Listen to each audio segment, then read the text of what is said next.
महान ऋषि अष्टावक्र कौन थे और उनको श्राप क्यों मिला था? अष्टावक्र की माता का नाम सुजाता था। उनके पिता कहोड़ वेद पाठी और प्रकांड पंडित थे तथा उद्दालक ऋषि के शिष्य और दामाद थे। राज्य में उनसे कोई शास्त्रार्थ में जीत नहीं सकता था। अष्टावक्र जब गर्भ में थे तब रोज उनके पिता से वेद सुनते थे। एक दिन उनसे रहा नहीं गया और गर्भ में ही कह बैठे, रुको, ये सब बकवास है। शास्त्रों में ज्ञान कहाँ? ज्ञान तो स्वयं के भीतर है। सत्य शास्त्रों में नहीं, स्वयं में है। शास्त्र तो शब्दों का संग्रह मात्र है। ये सुनते ही उनके पिता क्रोधित हो गए। पंडित का अहंकार जाग उठा, जो अभी गर्भ में ही है। उसने उनके ज्ञान पर प्रश्न चिन्ह लगा दिया। पिता तिलमिला गए। उन्हीं का वो पुत्र उन्हें उपदेश दे रहा था, जो अभी पैदा भी नहीं हुआ। क्रोध में अभिशाप दे दिया, जब पैदा होगा तो 8 अंगों से टेढ़ा होगा। इसलिए उनका नाम अष्टावक्र पड़ा। पिता ने क्रोध में शरीर को विक्षिप्त कर दिया। उन्हें जरा भी दया नहीं आई। ऐसे पिता के होने का क्या मूल्य, जो अपने पुत्र को श्राप दे। अष्टावक्र का कोई बहुत बड़ा अपराध नहीं था। उन्होंने तो अपना विचार ही प्रकट किया था। लेकिन इससे ये सिद्ध होता है कि लोग अपने अपने शास्त्रों के प्रति कितने कट्टर होते हैं। पिता के इस शाप के बावजूद अष्टावक्र पिता भक्त थे। जब वे 12 वर्ष के थे तब राज्य के राजा जनक ने विशाल शास्त्रार्थ सम्मेलन का आयोजन किया। सारे देश के प्रकांड पंडितों को निमंत्रण दिया गया। चूंकि अष्टावक्र के पिता भी प्रकांड पंडित और शास्त्रज्ञ थे, तो उन्हें भी विशेष आमंत्रित किया गया। जनक ने आयोजन स्थल के समक्ष 1000 गायें बांध दी। गायों के सींगों पर सोना मढ़ दिया और गले में हीरे जवाहरात लटका दिए और कह दिया कि जो भी विवाद में विजेता होगा वो ये गायें हाँक कर ले जाए। संध्या होते होते खबर आई कि अष्टावक्र के पिता हार रहे हैं। सबसे तो जीत चुके थे, लेकिन वंदनी वंदी नामक एक पंडित से हारने की स्थिति में पहुंच गए थे। पिता के हारने की स्थिति तय हो चुकी थी कि अब हारे या तब हारे। ये खबर सुनकर अष्टावक्र खेल क्रीड़ा छोड़कर राजमहल पहुंच गए। अष्टावक्र भरी सभा में जाकर खड़े हो गए। उनका 8 जगहों से टेढ़ा मेढ़ा शरीर और अजीब चाल देखकर सारी सभा हंसने लगी। अष्टावक्र ये नज़ारा देखकर सभाजनों से भी ज्यादा जोर से खिलखिलाकर हंसे। जनक ने पूछा, सब हंसते हैं वो तो मैं समझ सकता हूँ, लेकिन बेटे तेरे हंसने का कारण बता। अष्टावक्र ने कहा, मैं इसलिए हंस रहा हूँ कि इन मूर्खों की सभा में सत्य का निर्णय हो रहा है। आश्चर्य, ये मूर्ख यहाँ क्या कर रहे हैं। सारी सभा में सन्नाटा छा गया। सब अवाक रह गए। राजा जनक खुद भी सन्न रह गए।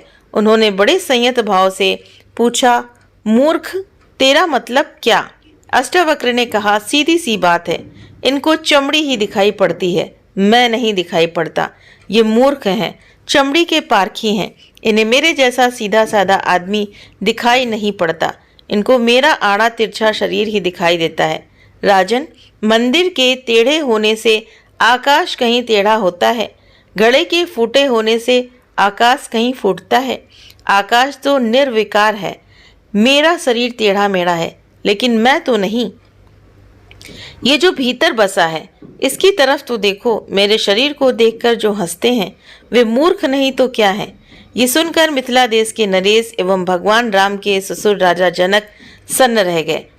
जनक को अपराध बोध हुआ कि सब हंसे तो ठीक, लेकिन मैं भी इस बालक के शरीर को देखकर हंस दिया। राजा जनक के जीवन की सबसे बड़ी घटना थी। देश का सबसे बड़ा तामझाम, सबसे सुंदर गायें, सबसे महंगे हीरे जवाहरात, सबसे विद्वान पंडित और सारे संसार में इस कार्यक्रम का समाचार, और सिर्फ एक ही झटके में सब कुछ खत्म। जनक को बहुत पश्चाताप हुआ। सभा भंग हो गई। रात भर राजा जनक सो न सके। दूसरे दिन सम्राट जब घूमने निकले तो उन्हें वही बालक अष्टावक्र खेलते हुए नजर आया। वे अपने घोड़े से उतरे और उस बालक के चरणों में गिर पड़े। कहा, आपने मेरी नींद तोड़ दी। आप में जरूर कुछ बात है। आत्मज्ञान की चर्चा करने वाले शरीर पर हंसते हैं तो वे कैसे ज्ञानी हो सकते हैं? तो प्रभु आप मुझे ज्ञान दो। अब ये दूसरी कथा सुनिए। इसके अलावा भी किंवदंती है कि वंदनी से हार जाने के परिणाम स्वरूप उनके पिता को जल में डुबो दिया गया था। पिता के न होने के कारण अष्टावक्र अपने नाना उद्दालक को अपना पिता और अपने मामा श्वेतकेतु को अपना भाई समझते थे।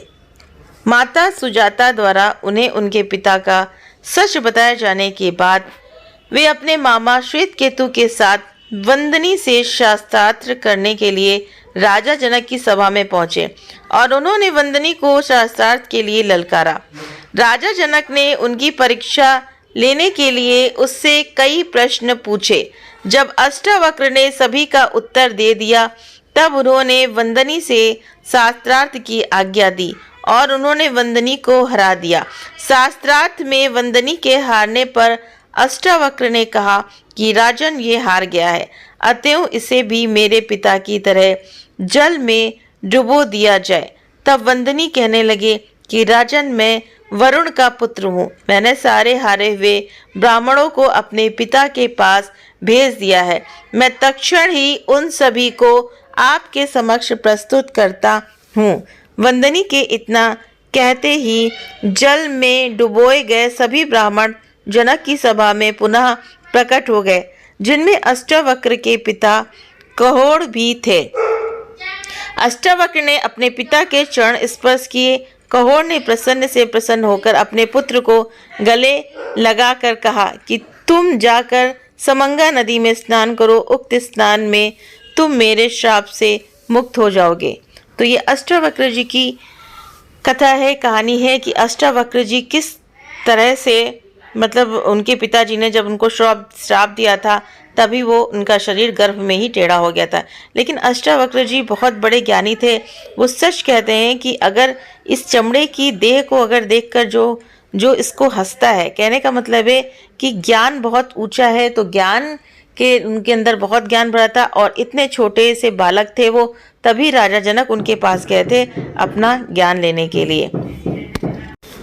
तो जैसा कि अष्टावक्र जी ने भरी सभा में, राजा जनक की भरी सभा में जब वो पहुँचे तब आपने इस कथा में सुना ही होगा कि किस तरह से उनके जो आठ वक्र थे तो उनको देख कर के उनकी जो सभा में राजा लोग बैठे थे वो देखकर हंसने लगे। तो तभी उन्होंने बताया कि तुम्हारी दृष्टि चमार की है, यानी कि चमड़ दृष्टि है। तुमने चमड़ा देखा तो क्या देखा, क्योंकि देह तो ये मनुष्य का शरीर है, तो एक ना एक दिन तो ये जलकर राख ही हो जाएगा।